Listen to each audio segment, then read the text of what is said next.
Kia ora koutou and welcome to Markets, Mystics and Mayhem, a weekly podcast with Kiwibank's economics team alongside the occasional special guest. We'll delve into the data, decipher policy decisions, monitor the markets and analyse the issues impacting the Kiwi economy. Let's get into it. All right, kia ora koutou and welcome to another episode of Markets, Mystics and Mayhem. This week we're going to look at inflation, and we're going to look at inflation through, I guess, a few different lenses, a few different time frames, and we're going to talk about all the awkward price rises we're seeing, but then what we're expecting over the medium term. So, I mean, to get into it, MJ, there's a lot of inflation like right now that's just kind of rearing up. What are we seeing? Yeah, well, we're seeing that inflationary pressures coming from offshore, that's starting to rise again. So food prices for the month of May came out, and it showed that food prices were up, I think, 0.5% on the month, which is 4.4% over the year, and that's just continuing to climb a little bit higher. It does, reflect the elevated global commodity prices that we've seen, dairy and meat particularly, but that's, trickling down to the domestic prices we've seen here. And it's not just food either. There's rates. Oh, yeah. Yeah. Oh, I was going to say household energy costs are up as well. I think, 2.4% over the month alone. I think some of that was expected over this year. We were expected to see a rise in household energy costs with the Commerce Commission sort of allowing for some more investment spending in that space. So that is going to come through. It's one of those kind of annoying costs, but also probably good in the long run. But in the near term, that is starting to spike back up. And then, to jump in where you were going to go, probably fuel prices as well. Not quite showing up in the data yet, right? But if we're looking at sort of the faster, global oil prices, those have ticked up quite a lot, right? Yeah, so over the month of May, petrol prices, they fell, I think, close to 3% over the month, but that could easily be unwound given the escalating Middle East conflict now. Global oil prices are up 20% almost from the start of the month, so that'll feed through to petrol prices as well. And it doesn't look like this conflict is de-escalating anytime soon, so there's just upward pressure there. Yeah, and then on top of that, we've seen some pretty hefty increases in council rates, and there's a few other bits and pieces. But basically, what we're saying is that food's up, energy prices are up, rates are up, and now to top all of that off, you have to pay more at the petrol station. So that's going to put a lot of pressure on household budgets. It's hard to, because a lot of these areas where we're seeing inflation sort of re-spark up are sort of areas that for a household you're constantly looking at, right? You're going to the supermarket, that's a weekly bill. Same with the petrol prices, it's kind of front of mind, which doesn't really help with the sort of inflation expectation picture, which we know that the Reserve Bank has recently been a bit worried about an unanchoring or a lift in inflation expectations. Yeah, households tend to have a higher feeling of inflation. I think it's because they see these kind of higher frequency purchases, they see them go up, they have a higher sense of where inflation is. Whereas if you ask professional forecasters and CEOs and the like, it's much lower. Like, for instance, rents are cooling and cooling quite quickly, but households don't really feel that on a day-to-day basis. So their rent might not go up by much this year, but they're still thinking about their last shopping, their last bill at the grocery store. Yeah, because those things, they make up the biggest part of the household budget, I guess. But rents, actually, that was one kind of good news that came out of the last read, was that it was just up 0.1%, which I think is the slowest since 2010. Yeah. And on an annual basis, rental inflation is at 2.8%, which is the lowest since January 2015. So there is that, domestic inflation is cooling.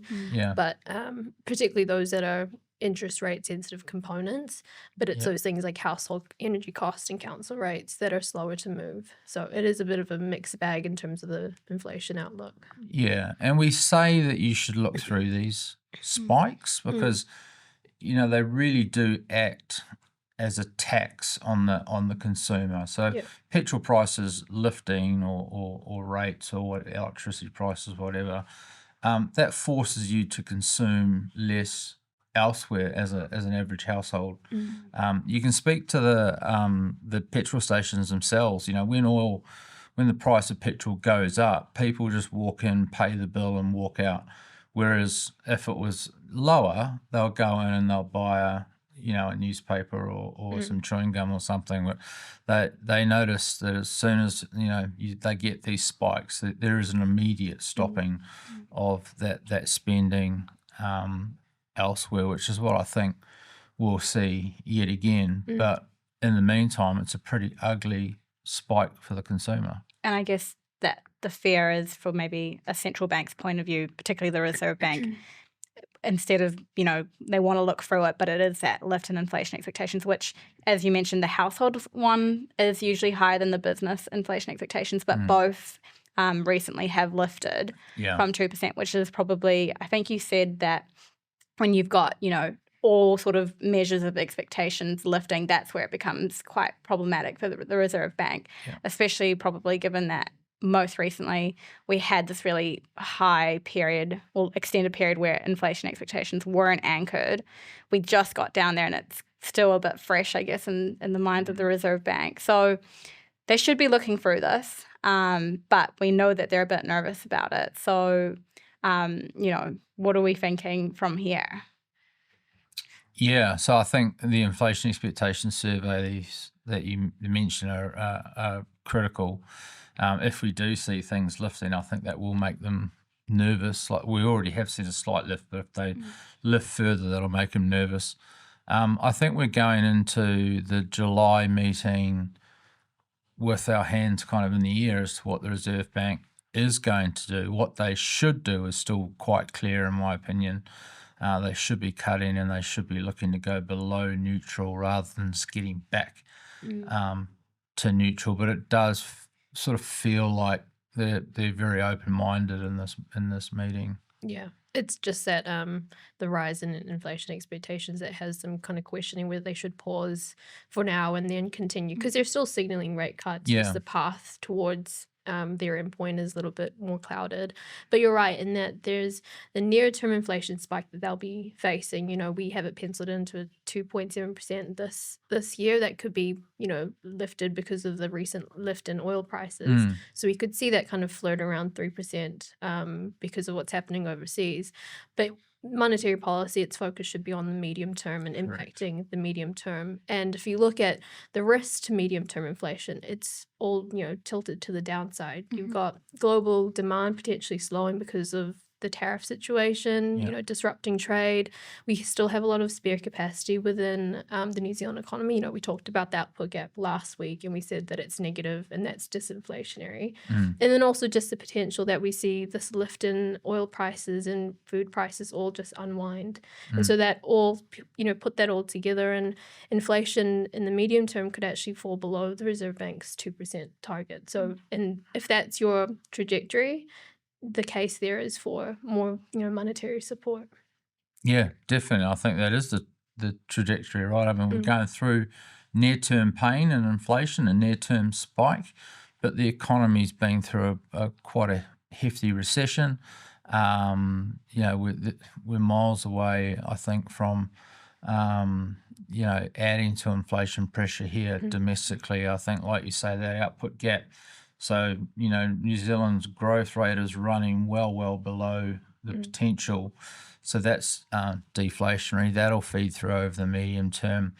And, looking at the budget, the government's budget of a few weeks back, their assumptions for growth and what they can do to the economy, very restrained.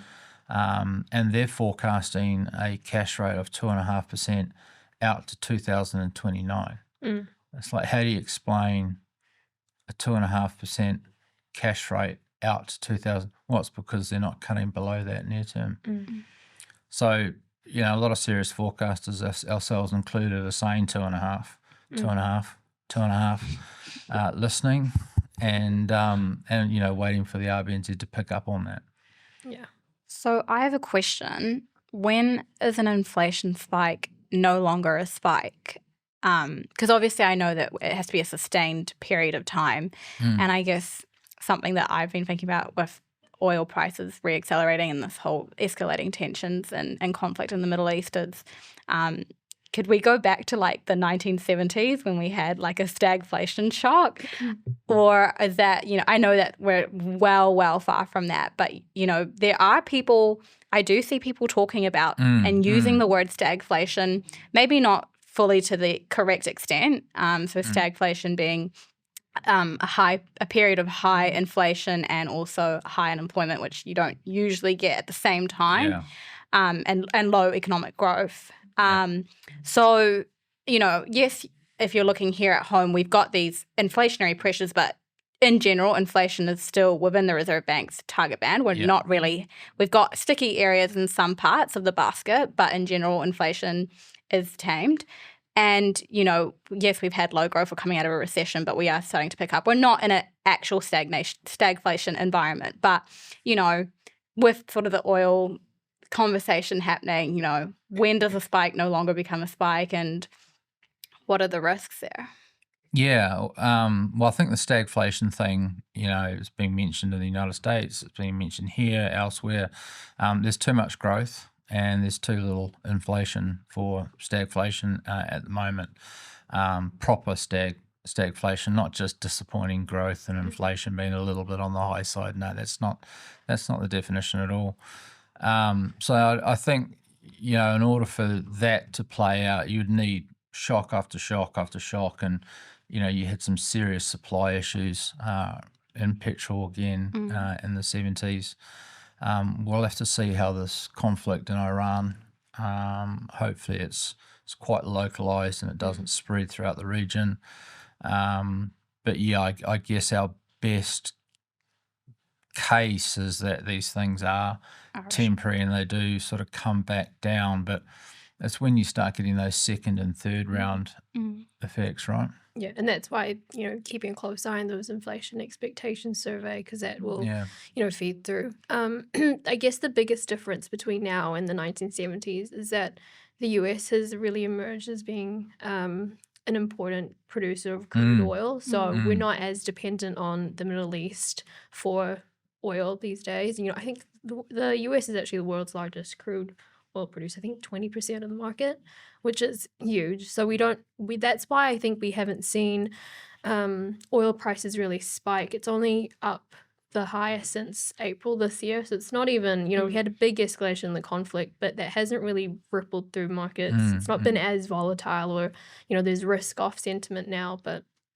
we haven't seen it, creep to $100 per barrel, right? Which is when you'd really be concerned about oil prices here at home spiking as well. It's not a full invasion, right? It's like very pinpoint targeted strikes. It's when you start thinking of invasions and stuff like that it gets a lot more concerning.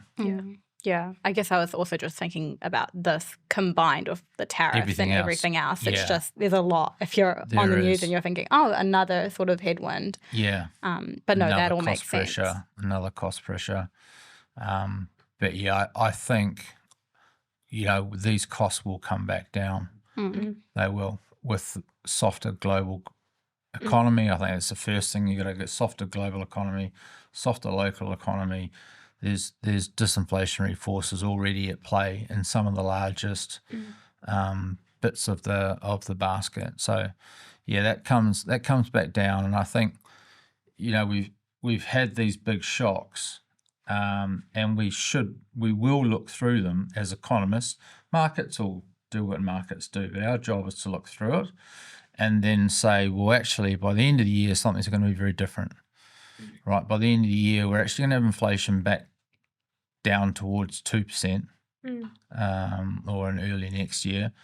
And the actual risk for policymakers is that inflation heads below 2%. I think that's the story. There's the near-term stuff, and then there's the medium-term, which is what the Reserve Bank's supposed to focus. Yeah, and if you're a central banker, which is the situation you want to be fighting, deflation or inflation? Yeah, exactly. Deflation? You'd rather be fighting inflation. Inflation, yeah. Yeah, so there's an asymmetric response function there. What we're saying is that of all the fights you want to fight as a central bank, you want to fight high inflation because you know that just hiking interest rates will get it back down, but low inflation, persistently low inflation, that could turn into deflation like we've seen in some countries overseas, can be very, very costly and difficult to turn around. Yeah. And I guess this was kind of the issue that they were fighting or facing during post-GFC when inflation was really low. And we talk about the Phillips Curve, which maybe you want to describe what the Phillips Curve is, because don't you have a tattoo? Oh! I always joke with people who suffer through my presentations that economists, and you two obviously haven't got one yet, get tattoos of the Phillips Curve on our shoulders because it's what we believe in. It's our mantra, and it's the mantra of most central banks. And what the Phillips Curve is the inverse relationship between unemployment and inflation. So as unemployment rises, inflation falls, and as unemployment heads south and the labour market tightens and it's harder to find people, you pay more in wages and inflation picks up. So that relationship over my career has gone from being this beautiful curve to sagging a little bit with age, but then in the last, I don't know, 5 or so years, it's actually regained its shape. It's gone quite steep, actually. It's actually gone quite steep, yeah. So there is a very clear message there, and obviously we'll put it for you to look at in the video. But we all believe in it, right? And Adrian Orr was very clear when he was hiking that he was going to cause a recession, right? And he did. And the recession that he caused snuffed out a lot of inflation. Yeah, that's how we got down to, 2%, well, close to 2%, because of such a, deep recession that maybe we didn't need to have to still get it to 2%, right? Yeah. Meanwhile, unemployment is still feeling the effects and, maintaining elevated at 5.3 or heading towards 5.3 potentially. Yep. So with that forecast, there's still, when you've got a model that's pumping out 5.3 unemployment, and you still see lower inflation medium term. Yeah, because what's the NARU? Is it like 4%, around 4%? Yeah. Do you want to say what the NARU is? Exactly. That's the natural. Are you talking about the natural rate of unemployment? Yeah. Nice. Breaking down the acronym. Absolutely. Yeah. So it's the unemployment rate where we're sort of cruising at where we want to be, not generating inflation, not deflation. So that's about 4, and we're at 5.1. That's another way of talking about that output gap. Yeah, right before COVID hit, I think we were kind of at 4% unemployment rate. Inflation was around, within the Reserve Bank's target. Growth was going good. But then all this volatility has happened, and we've kind of seen so many cycles in just a span of 5 years, really. The angel of chaos joined. Oh, you're going to add that risk event in. Exactly. So alongside, the inflationary data we got last week, we also saw, which is old data, but we saw how the New Zealand economy performed at the beginning of the year. It obviously predates, Liberation Day and all the market volatility that's followed after that. But what did that data report show? Because you were in the lockup for this one, right? Yeah, so old data, that's why we're putting this at the end of the episode when everyone's probably already gone.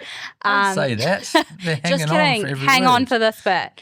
It was it was a strong print. We had expected a 0.7. I think that was market consensus for over the quarter, which was, much stronger than what the Reserve Bank was expecting. I think they had a 0.4 penciled in, and we actually got a 0.8, so a little bit higher than most of us were expecting, a lot higher than the Reserve Bank were expecting. But as you say, that doesn't include any of the post-Liberation Day tariffs and now this escalation in conflict. We were expecting a sort of lift of that magnitude for the quarter, but it's about what's happening beyond the March quarter, in the quarter that we're in now, June. We're already seeing a lot of indicators start to turn. I don't think we're going to get a negative print for the quarter, but I think that pace of recovery is definitely going to start to slow in the quarter that we're in now. Not it's good news while we had it, but I don't think it's quite short-lived, I'd say. And what I was also really stoked about the report was that it wasn't as broad-based, the growth, right? It was, obviously saw industries like manufacturing. What was the stellar performer? Was professional services, scientific. It's basically just called your business services, which I guess surprised me a little bit because I would have thought, labour market still kind of lacklustre. Wasn't really expecting to see so much strength out of there. You had other industries that are probably closely related, like your financial and insurance services, your ICT, things like that, all in contraction. So maybe just a bit of an odd one out there. But then you had manufacturing, which was really strong. I think, finally broke, I can't remember how many quarters of contraction. But unfortunately, even though it was, really strong rebound for the industry, like I said, you've got those PMIs which have, headed back into contraction territory. They're sort of at levels that they were in when we were in a recession last year, or at least heading that way. So not looking like it's a long-lasting sort of return to strength for that industry. And then you've got all the other, those tariff effects onto growth, which will be starting to feed through in this quarter. Yeah, so what worries me about it is there's some very stellar performers in our economy, a lot of them in that export sector, exporting stuff overseas, most at risk to these global tariffs and global slowdown. So the best performing parts of our economy like dairy, horticulture and the likes, probably most at risk going forward. So our biggest strength is our biggest weakness. And then you look at those interest rate sensitive parts of the economy still very, very weak. And we get this strong first quarter, but everyone's expecting the second quarter to be pretty rough. And what's our year forecast? Is it 0.9? 0.9, yeah. And you've had 0.8 in the first quarter. So those other 3 quarters would be pretty soft. Pretty soft, right? I think that says a lot. We are still crawling out of this recession, and the central bank fluffing around trying to find neutral. It's like, get on with it. Again, 2.5, 2.5, 2.5. Are you listening? Is anyone there? Is anyone there? Yeah, exactly.